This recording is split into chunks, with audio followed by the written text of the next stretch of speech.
ओम नमो भगवते वासुदेवाय। जय एकादशी व्रत की कथा। धर्मराज युधिष्ठिर कृष्ण भगवान से पूछने लगे, हे भगवान, माघ मास के शुक्ल पक्ष की एकादशी का क्या नाम है? इस व्रत की क्या विधि है और इस व्रत में कौन से देवता का पूजन किया जाता है? तब कृष्ण भगवान जी कहने लगे, हे राजन, इस एकादशी का नाम जय एकादशी है।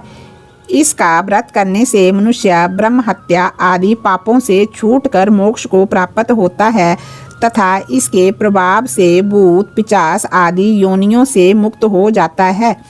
इस व्रत को विधि पूर्वक करना चाहिए।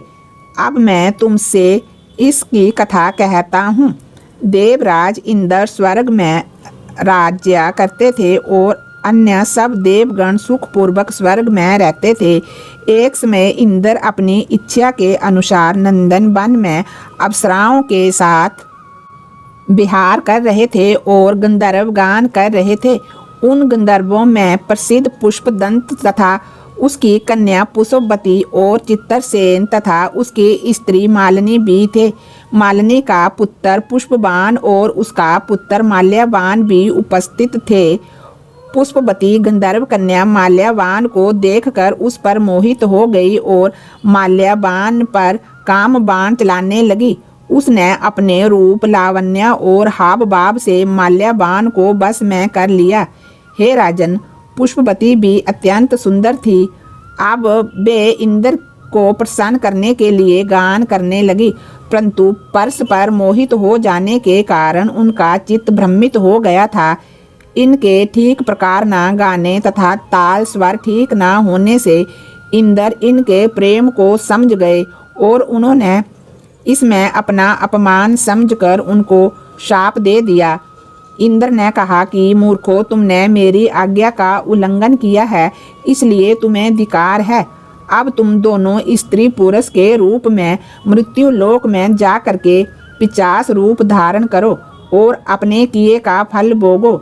इंद्र का ऐसा शाप सुन करके वे अत्यंत दुखी हुए और हिमालय पर्वत पर दुखपूर्वक अपना जीवन व्यतीत करने लगे। उन्हें गंध, रस तथा स्पर्श आदि का कुछ भी ज्ञान नहीं था। वहाँ उनको महान दुख मिल रहे थे। उन्हें एक क्षण के लिए भी निद्रा नहीं आती।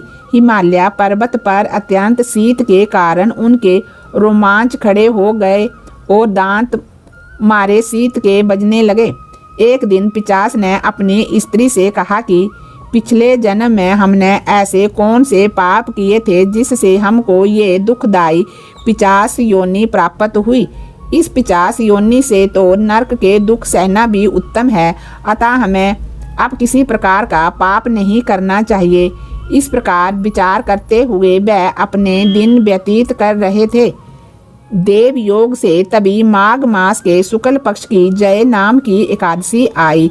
उस दिन उन्होंने कुछ भी भोजन नहीं किया और ना कोई पाप कर्म किया, केवल फल फूल खा करके ही अपना दिन व्यतीत किया और शाम के समय महान दुख से पीपल के वृक्ष के नीचे बैठ गए।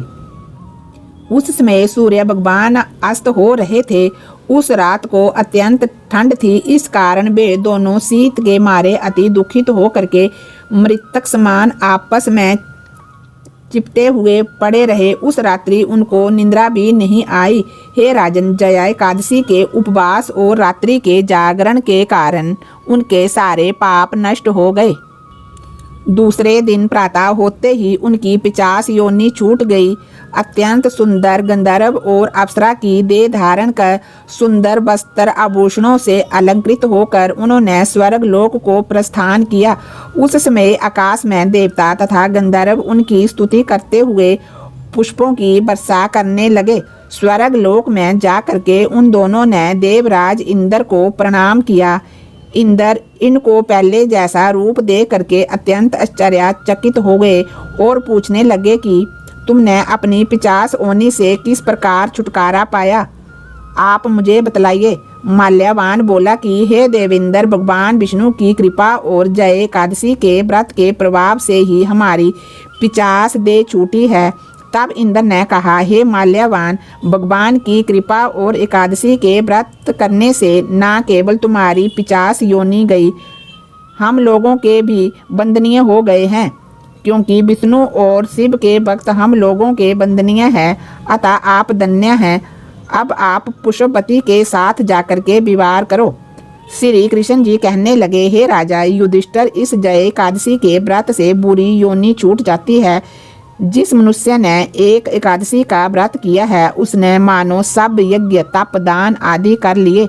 जो मनुष्य जय एकादशी का व्रत करते हैं वे अवश्य ही 1000 वर्ष तक स्वर्ग में वास करते हैं। ओम नमो भगवते वासुदेवाय।